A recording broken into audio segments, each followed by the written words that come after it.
She wanted to be a vet of sorts, someone that looked after animals, and talked about having her own place where animals could go. And Ethan, my eldest. Josh was 11, Ethan was 13. I mean, they were beautiful boys. Tracy was bubbly, great mum, just loved life. She loved to live life. We pulled up behind some lorries, just crawling along. Everyone slowed all down, and then that was it. Bang.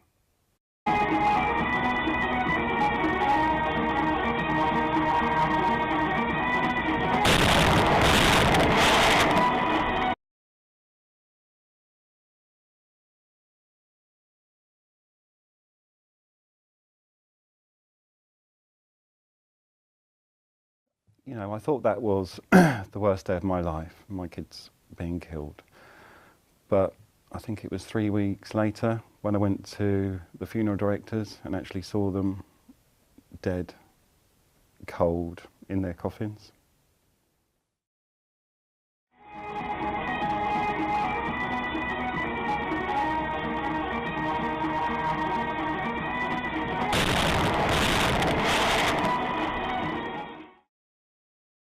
I think you have to care about yourself. You have to care about your wife, your husband, your significant other, your mother, your father, your children. And I think ask the question, when you think about the conduct you're engaging in, would you want somebody else in a 50,000-pound vehicle engaging in that conduct and driving past one of your family members? I wouldn't. I wouldn't want somebody driving a big garbage truck on their cell phone, driving over the speed limit, driving through the rain, too fast for conditions, taking shortcuts. Take it very personal, right? Because the next life that gets taken could be a family member of mine, a family member of a driver, the driver, one of our employees. It just takes that split second of you looking down, and then next thing you know, you're in the back of the person in front of you. It could be fatal. But even with the Bluetooth, you're distracted. Yeah. You know, if you have that Bluetooth in your ear and you're driving, you're not 100% paying attention to what you're doing. You're concentrating on the call. You're trying to drive. You may not be looking at that mirror long enough as you need to be. That 1 second. The text message or that phone call or even that ringer ringing can throw your distraction away from what you're doing.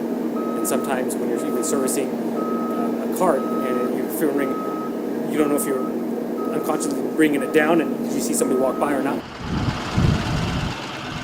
It's routine breakers, it's habits, you know, myself alone, you know, just from seatbelt use to electronic devices, it's hard to break those habits. I try to keep it out of reach, and then once if it rings, I make sure I'm stopped completely and I'll answer it, or I don't answer it at all.